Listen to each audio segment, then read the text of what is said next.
नमस्कार। चित्तौड़ दर्शन में आज समाचार में पुनः आप सभी का स्वागत है। नजर डालते हैं आज के समाचार की ओर। चित्तौड़गढ़ से गत 30 वर्षों से प्रतिवर्ष होली से पहले गणगौर 4 भुजा तक पद यात्रा का आयोजन किया जा रहा है। सत्संग मंडल की ओर से यह आयोजन किया जा रहा है और इस वर्ष रविवार यानी कि 9 मार्च को यह पद यात्रा चित्तौड़गढ़ के गांधी चौक से प्रारंभ हुई, जो नगर के मुख्य मार्गों से होकर गुजरी एवं बीच मार्ग में पद यात्रियों का जगह जगह फूलों की बारिश कर स्वागत किया। इस पद यात्रा में कई उम्र दराज के लोग भी शामिल थे। सत्संग मंडल की ओर से गत 30 वर्षों से चित्तौड़गढ़ से प्रतिवर्ष होली से पहले गणगौर श्री 4 भुजा तक पैदल यात्रा का आयोजन किया जाता है। यह पद यात्रा इस वर्ष रविवार को गांधी चौक से प्रारंभ होकर चित्तौड़गढ़ के समीप जातला माता मंदिर पहुंची एवं बीच मार्ग में पद यात्रियों का जगह जगह जोरदार स्वागत किया गया। पद यात्रा में शामिल पद यात्रियों ने बताया कि 1995 से बाराबंकी हार्डिया कोल जंगल के महाराज स्वामी रामदास महाराज की प्रेरणा से यह पद यात्रा प्रारंभ की गई थी, जो कि लगातार जारी है और रविवार को पद यात्रा रवाना होने से पहले सभी ने गांधी चौक स्थित मुरलीधर मंदिर में सामूहिक दर्शन किए और उसके बाद ठाकुर जी को रिझाया और मंदिर के बाद संक्षिप्त समारोह में कई लोगों ने पद यात्रियों का अनुभव अभिनंदन किया। उसके बाद कैप्टन सुरेश किनानी ने पैदल यात्रा के बारे में विस्तार से जानकारी देते हुए चित्तौड़ दर्शन को बताया कि और श्री रामदास जी महाराज के सानिध्य में उनकी प्रेरणा से नंदलाल जी ईनानी, दुर्गा शंकर जी शर्मा किला वाले, उद्धव दास जी रोगानी ये प्रमुख थे जिन्होंने ये यात्रा चालू की। शुरू में यात्रा में 5 जने थे, उनसे ये पैदल यात्रा चली और ये यात्रा रास्ते भर जाते हैं, खुद अपना बनाते हैं, खाते हैं और चलते हैं। इस यात्रा के दौरान पूरे नियम और कायदे कानून संस्कार दिए जाते हैं। इन संस्कार में सवेरे जल्दी उठना, 5 बजे ईश्वर की प्रार्थना के लिए सब सामूहिक बैठना, रामायण पाठ का होना और वह फिर 6 बजे तैयार होकर नाश्ता करके 6:30 बजे प्रस्थान कर जाते हैं। 12 बजे 1 बजे तक जहाँ अगला स्थान होता है वहाँ पर पहुँचने के रास्ते में पूरे समय भजन कीर्तन हरि नाम तो होता रहता है। आनंद ही आनंद होता है, जिससे कहीं दूसरी तरफ ध्यान बढ़ता नहीं और उस ईश्वर के प्रेरणा के लिए, उस ईश्वर के सानिध्य में हम चलते रहते हैं 4 भुजा नाथ के दर्शन के लिए। इस तरह हम 13 तारीख को शाम को 4 भुजा जी पैदल पहुंच जाते हैं। रास्ते में गाँवों में से, इंटीरियर में से होते हुए निकलते हैं, जहां पर भावना धार्मिक की पैदा की जाती है। सबको वहां पर भजन सुनाए जाते हैं। रास्ते में कुछ सामान ऐसे लिए जाते हैं जो गरीबों के काम आते हैं, वो बांटे जाते हैं रास्ते में जगह जगह पर। कोई किसी की दुख दर्द की बात हो वह सुनी जाती है, वहाँ तक कि उनको सोल्व करने का भी हमारा प्रयास रहता है। यह जो यात्रा होती है इसमें कोई चाय, गुटखा, पान का सेवन नहीं होता है। इसमें पूरा संस्कार जो ये है कि अच्छा जीवन बीते, ठाकुर जी के प्रति भावना हो, हिंदुत्व के प्रति भावना बढ़े और वह उस संस्कार से होता हुआ जब अपने परिवार घर वापस आता है तो उसकी कोशिश रहती है कि वह सब उसमें पूरे परिवार में आवे। एक तरह से यह एक यात्रा इतने सालों से चली आ रही है और ये एक प्रेरणा का स्रोत है, जिससे हम अभी इसको करते आ रहे हैं और हमारा भी मन जैसे साल के समय आते ही एकदम उत्तेजित होता है, करता है कि हम भी भगवान की तरफ जावें, ठाकुर जी के दर्शन करें। साल भर की बैटरी को चार्ज होती है और इससे वापस एनर्जी पैदा होती है। यही एनर्जी सबको मोहल्ले में, गांव में, घर में सबको देने की कोशिश रहती है। सबको प्रेरणा दी जाती है, रामायण पाठ किया जाए, सवेरे प्रार्थना की जाए भगवान की, दिन अच्छा गुजरे, अच्छे कर्म कुछ 1-2 रोज के हो जाए तो बहुत बड़ी अच्छी बात हो जाती है। इसी उद्देश्य के साथ हम ये यात्रा करते हैं और चारमीनारनाथ की शरण में जाते हैं। प्रतिदिन कितनी दूरी तय कर लेते? प्रतिदिन 28 से 32-35 किलोमीटर की दूरी होती है। नाथ की जय। चित्तौड़गढ़ के न्यू क्लॉथ मार्केट में स्थित है धनेश्वर महादेव मंदिर, जहां रविवार को इस मंदिर का 30वां स्थापना दिवस विभिन्न कार्यक्रम के साथ मनाया गया। इस अवसर पर आयोजित महाप्रसादी में बड़ी संख्या में लोगों ने भाग लिया और महाप्रसादी का यह आयोजन शाम को प्रारंभ हुआ, जो कि रात्रि तक चलता रहा। सर्वेभ्यो ब्राह्मणेभ्यो नमस्कार। एतद् प्रधान देवताये नमस्कार। ओम शांति देवताये नमस्कार। ओम शांति। चित्तौड़गढ़ के न्यू क्लॉथ मार्केट में स्थित है यह धनेश्वर महादेव का मंदिर, जिसकी स्थापना 30 वर्ष पूर्व की गई थी एवं प्रति वर्ष 9 मार्च को इस मंदिर का स्थापना दिवस मनाया जाता है। 9 मार्च रविवार 2025 को इसका 30वां स्थापना दिवस मनाया गया। इस अवसर पर मंदिर में फूलों से आकर्षक विद्युत सजावट की गई, अभिषेक का कार्यक्रम किया गया एवं उसके पश्चात महाप्रसादी का आयोजन किया गया, जिसमें न्यू क्लॉथ मार्केट के आसपास निवास करने वाले कई लोगों ने अपने पूरे परिवार के साथ भाग लिया। रविवार सायं प्रारंभ हुआ यह महाप्रसाद रात्रि तक भी जारी रहा। इस महाप्रसाद में बड़ी संख्या में महिलाएं भी शामिल थीं, जिन्होंने बताया कि प्रतिदिन वह इस मंदिर में पूजा से अपने जीवन चर्या की शुरुआत करती है और समय समय पर इस मंदिर में कई कार्यक्रम भी आयोजित किए जाते हैं। और इस महाप्रसादी के दौरान बड़ी संख्या में लोगों द्वारा भोजन करने के बावजूद यहाँ जो अनुशासन देखने को मिला वह भी अपने आप में तारीफ के काबिल था और कई संचालक व्यवस्थाओं को नियंत्रित करने में लगे रहे। 30 वर्षों की और अग्रसर है। सभी भक्तजनों का धनेश्वर महादेव समिति हार्दिक अभिनंदन स्वागत करती है।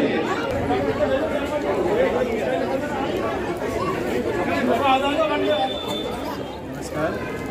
आज से 30 वर्ष पहले श्री धनेश्वर महादेव की स्थापना की गई थी। तब ये बिल्कुल छोटे रूप में था, आज ये भव्य रूप में आप सबके सामने है। अभी इस साल इसका 30वां पाठोत्सव मनाया जा रहा है। साथ ही श्री हनुमान जी की स्थापना को भी 12 साल हो गए हैं। दोनों का एक साथ ही उत्सव मनाया जाता है। धीरे धीरे ये पूर्ण रूप में आ गया है, विकसित रूप में, और आपके सामने ये सब दिख रहा है। तो रिपोर्ट महोत्सव से बनाया धनेश्वर महादेव मंदिर एक छोटे रूप में आज से 30 वर्ष पूर्व में यह स्थापना की गई थी। धीरे धीरे प्रगति की ओर बढ़ते हुए आज एक विशाल मंदिर हमारे मार्केट और कॉलोनी के सहयोग से बना है, सभी के सहयोग से बना है और ये निरंतर हर वर्ष हम इसको आगे से आगे बढ़ता जाता है। काफ़ी भक्तजन आते हैं। दीपावली, शिवरात्रि महोत्सव बड़ी धूमधाम से मनाया जाता है। यहाँ प्रसाद वितरण होता है, छप्पन भोग लगाया जाता है।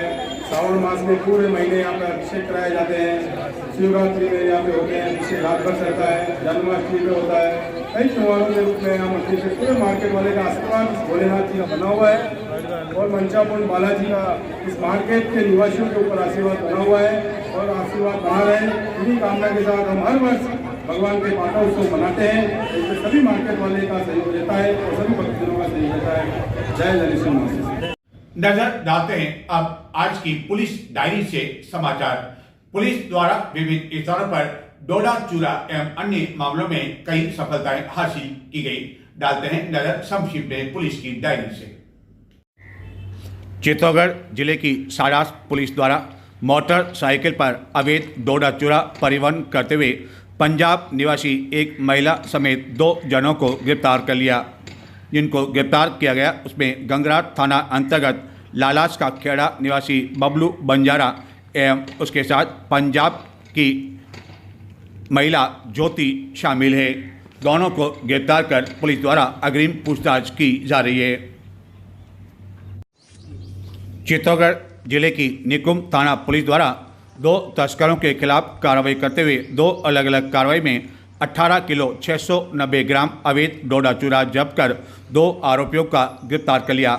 इसमें एक मध्य प्रदेश क्षेत्र का नीरज मीणा बताया जाता है, जबकि एक अन्य अभियुक्त मध्य प्रदेश का ही दीपक पुत्र तेजमल मीणा बताया जाता है। चित्तौड़गढ़ जिले में रविवार को पुलिस ने जिले भर में दबिश देकर 112 अभियुक्तों को गिरफ्तार कर लिया। पुलिस की 71 टीमों में शामिल 334 पुलिस कर्मियों ने जिला पुलिस अधीक्षक के निर्देश पर विभिन्न स्थानों पर दबिश दी एवं इस दबिश के दौरान विभिन्न थाना क्षेत्र से कई संदिग्ध स्थानों पर भी दबिश दी गई एवं 112 अपराधियों को गिरफ्तार कर लिया।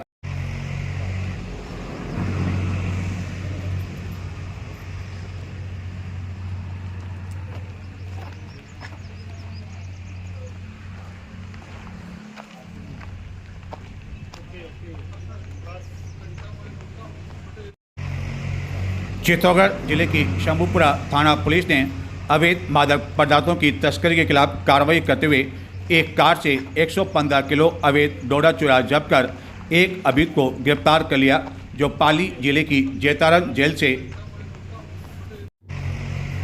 पेरोल पर जमानत के दौरान तस्करी करते हुए पकड़ा गया, जिसके खिलाफ चित्तौड़गढ़, नागौर और पाली जिले में बड़ी संख्या में मादक पदार्थों की तस्करी के प्रकरण जब्त है। पुलिस इस अभियुक्त से गिरफ्तार कर रही है, जिसका नाम मनोहर पुत्र आशाराम जाट बताया जाता है। पुलिस यह भी पता लगा रही है कि आखिरकार इस अवैध डोडा चूरा की सप्लाई कहां करनी थी और यह डोडा चूरा इस अभियुक्त द्वारा कहां से लाया जा रहा था। चित्तौड़गढ़ जिले के निम्बाड़ा कस्बे से गत दिनों एक मकान से लगभग 12 लाख रुपए कीमत के सोने के जेवरात एवं 1 लाख रुपए की नकदी चोरी हो गई थी। इस प्रकरण में पुलिस ने सोने के जेवरात को खरीदने वाले आरोपी सोनी को गिरफ्तार कर लिया एवं उसके कब्जे से संपूर्ण माल भी बरामद कर लिया। गत दिनों ही इस चोरी के मामले में निम्बाड़ा कोतवाली थाना के एएसआई सूरज कुमार एवं पुलिस टीम द्वारा अनुसंधान किया जा रहा था। पुलिस ने मुख्य आरोपी को गिरफ्तार कर लिया। प्रकरण में चोरी करने वाले आरोपी शेखू उर्फ अरमान खान ने पुलिस जब पूछताछ की तो सोने के ये जेवरात चिकाडा निवासी आर्यन सोनी को बेचने की जानकारी दी, जिसके बाद पुलिस ने आर्यन सोनी को गिरफ्तार कर लिया और उसने अपना अपराध भी कबूल कर लिया, जिसके बाद पुलिस ने उसके कब्जे से चुराए गए जो आभूषण उसके द्वारा खरीदे गए थे वह संपूर्ण माल बरामद कर लिया। इसी वर्ष निकाय और पंचायत चुनाव होना प्रस्तावित है, जैसा कि सरकार संकेत दे चुकी है। और यदि आप ये चुनाव लड़ना चाहते हैं, यानी कि पार्षद, जिला परिषद सदस्य, पंचायत समिति सदस्य, वार्ड पंच का चुनाव लड़ने के सपने आप यदि देख रहे हैं, लेकिन आपके 2 से अधिक संतान है, तो आप ये चुनाव नहीं लड़ सकते हैं। लेकिन यदि आप विधायक का चुनाव लड़ने की मंशा रखते हैं, सांसद का चुनाव लड़ने की मंशा रखते हैं और आपके चाहे 3 संतान हो, 5 संतान हो, 7 संतान हो, तो आप ये चुनाव लड़ सकते हैं, लेकिन निकाय और पंचायत चुनाव नहीं। इसी मुद्दे को लेकर चित्तौड़गढ़ के विधायक चंद्रभान सिंह आक्या ने गत दिनों विधानसभा में यह मामला उठाया था, जिनका कहना था कि विधायक और सांसद के चुनाव में जब यह पाबंदी संतान को लेकर नहीं है, तो आखिरकार निकाय और पंचायत चुनाव को लेकर क्यों है। इस मांग को उठाए जाने के बाद अब जिनके 2 से अधिक संतान हैं, उनको ऐसा लग रहा है कि आगामी जो चुनाव होने वाले पंचायत और निकाय चुनाव, उससे पहले सरकार शायद ये पाबंदी हटा सकती है। और इसी मुद्दे को उठाए जाने को लेकर विधायक चंद्रभान सिंह आक्या का रविवार को विधायक कार्यालय में कार्यकर्ताओं आदि द्वारा जोरदार स्वागत किया गया। लेकिन पहले हम आपको बताते हैं कि आखिरकार विधायक ने क्या मुद्दा उठाया था विधानसभा में। चौहान सिंह चौहान।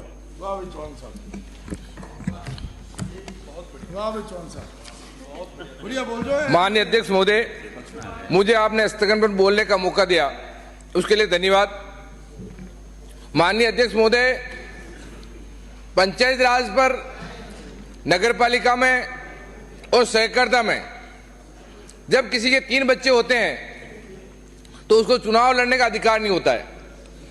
कोई विधायक हो, कोई सांसद हो, उसके पहले 4 लड़के हो, 5 लड़के हो, 10 लड़के हो, या तो एमएलए एमपी के भी तीसरी संतान वाला नियम लागू होना चाहिए। 10 किसके भाई? और नाम तो मैं काउंट करूं, अच्छी बात नहीं है, पर माननीय अध्यक्ष महोदय और संसदीय कार्य मंत्री बैठे हैं, जिस प्रकार की जनसंख्या पूरे देश में कम बढ़ रही है, या तो आप तीसरी संतान वाला मामला पंचायती राज में खत्म करें, नगर पालिका में खत्म करें, या सहकारिता में खत्म करें, या अगर आप इसको लागू करना चाहते हैं तो एमएलए, विधायक और सांसद में भी लागू करवाएं। माननीय मंत्री महोदय, ये बहुत ही गंभीर मामला है। लंबे टाइम से अच्छे जनप्रतिनिधि चुनाव नहीं लड़ पा रहे।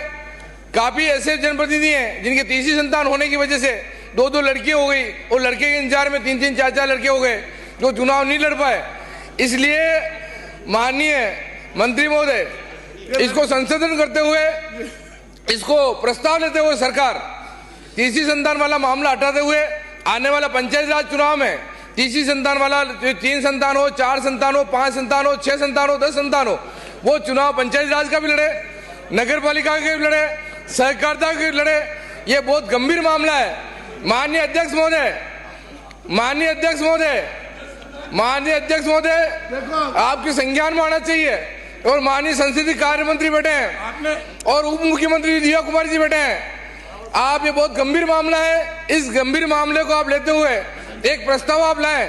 मदन जी दिलावर भी पंचायत राज मंत्री बैठे हैं, उन्होंने भी मेरे को कहा, मैंने इनसे मिला भी था पंचायत राज मंत्री से, उन्होंने कहा कि जो तो देखा जाए तो व्यावहारिक दृष्टि से भी विधायक का यह कहना सही था कि जब पंचायत चुनाव में और निकाय चुनाव में यह पाबंदी है तो अन्य चुनाव में क्यों नहीं, और यदि ऐसा है तो विधायक और सांसद के चुनाव में भी इस तरह की पाबंदी लगनी चाहिए। हालांकि ये संभव नहीं है। संभव यह है कि पंचायत चुनाव और निकाय चुनाव से जो पाबंदी है वह हट सकती है।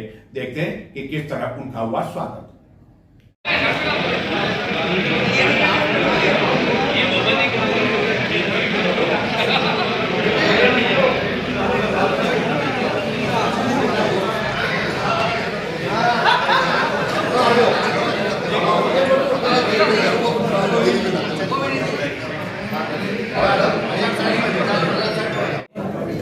2 से अधिक संतान वाले न तो पंचायत चुनाव लड़ सकते और न निकाय चुनाव। यह मुद्दा चित्तौड़गढ़ के विधायक चंद्रभान सिंह आकिया द्वारा गत दिनों विधानसभा में उठाया गया, जिसके बाद रविवार को विधायक कार्यालय पर कई जनप्रतिनिधियों, कार्यकर्ताओं के साथ ही जो निकाय चुनाव एवं पंचायत चुनाव लड़ने के सपने देख रहे हैं और जिनके 2 से अधिक संतान हैं, उनके द्वारा विधायक कार्यालय पहुंचकर विधायक चंद्रभान सिंह आकिया का माल्यार्पण कर उपरना ओढ़ाकर एवं पगड़ी पहनाकर स्वागत किया गया।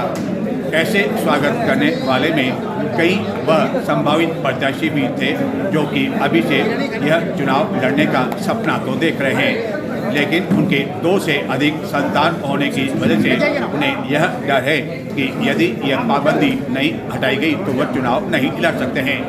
लेकिन जब से विधायक आकिया द्वारा यह मुद्दा विधानसभा में उठाया गया, उनको लगता है कि शायद सरकार इस बारे में गंभीरतापूर्वक विचार कर इस पाबंदी को हटा सकती है।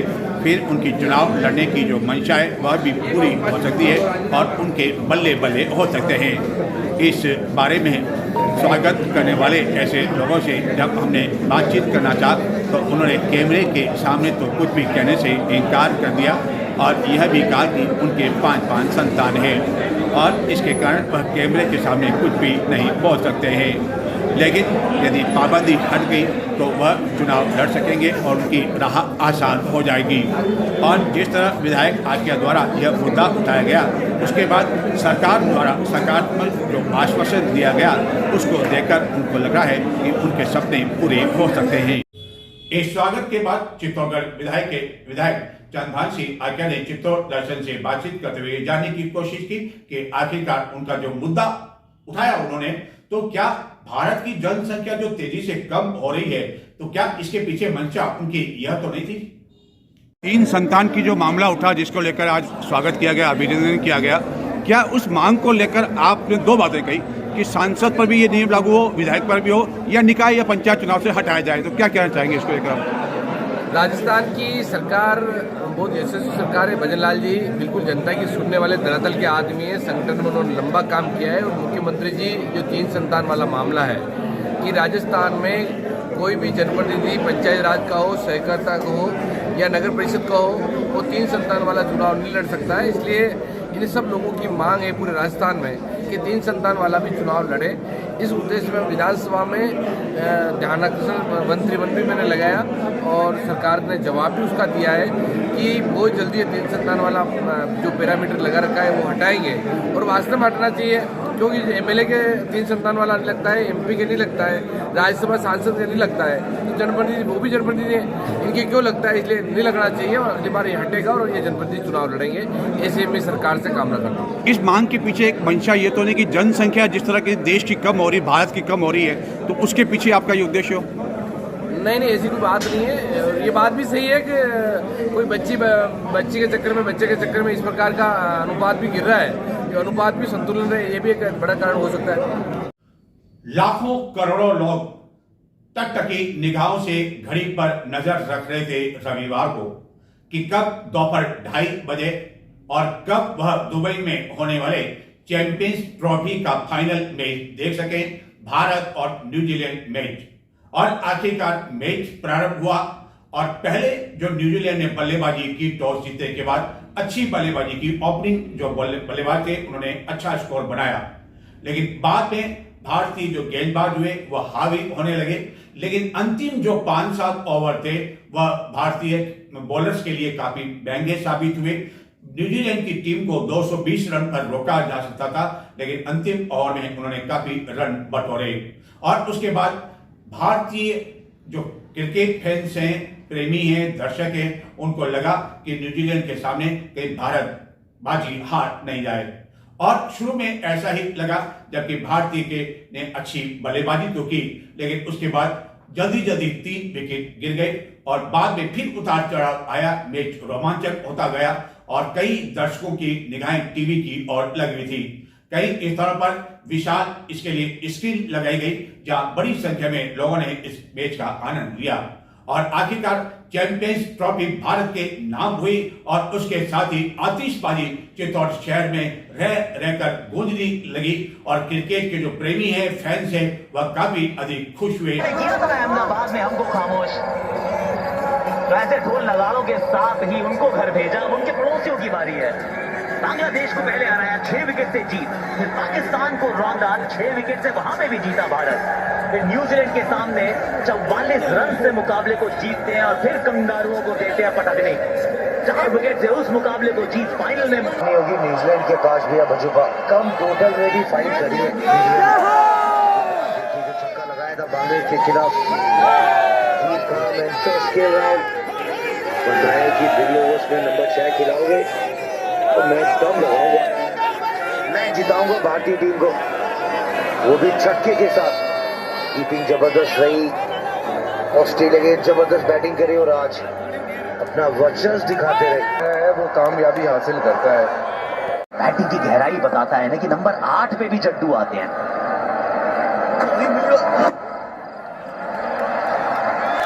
रविंद्र जडेजा कहता है चीते की चाल, बाज की नजर, जड्डू की फुर्ती, इस पे कभी संदेह मत करना। गेंदबाजी जब भी आई बैटिंग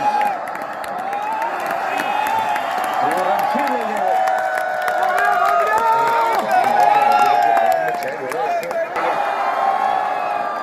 यहाँ भी बहुत बड़ी ये चैंपियंस ट्रॉफी खेल और हम नहीं तो कौन, हम हैं सबसे आगे भारतवासी। हमारे में ही 140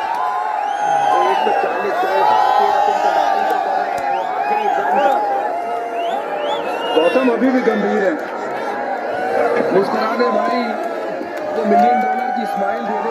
आज तो डांस करेंगे, आज तो डांस होगा दुबई में।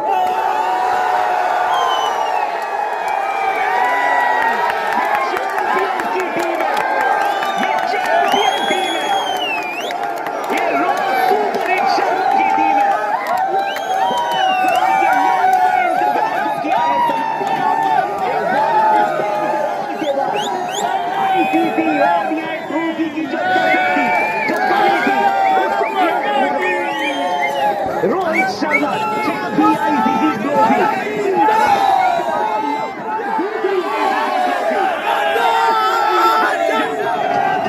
हर जडेजा का नाम आज तक चढ़ के बोला है।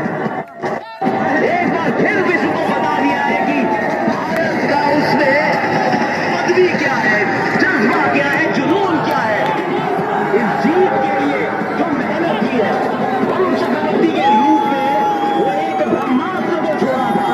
श्रेयस अय्यर नंबर 4 पे, इनके आसपास कोई लड़ा ही नहीं है। उत्सव महोत्सव भारतीय team. Rohit Sharma, what a story। तो लोग कह रहे थे he is not impressive।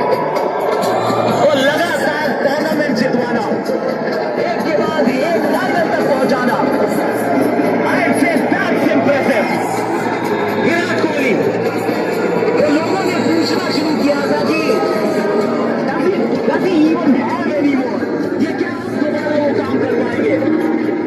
भैया पाकिस्तान के सामने खड़ा था, अकेला लड़ा था। उसके बाद ऑस्ट्रेलिया को धूल चटाई थी। तो चेस मास्टर, मॉडर्न मास्टर, एक और ट्रॉफी इन्होंने उठाई है। इन दो के बीच में, रोहित और कोहली के बीच में, दो के बीच में, इन वीरों के बीच में वो 4 आईसीसी ट्रॉफीज हैं। कमाल राहुल, लाजवाब राहुल। तो ये थे आज के समाचार। अब मुझे आगे दें। नमस्कार।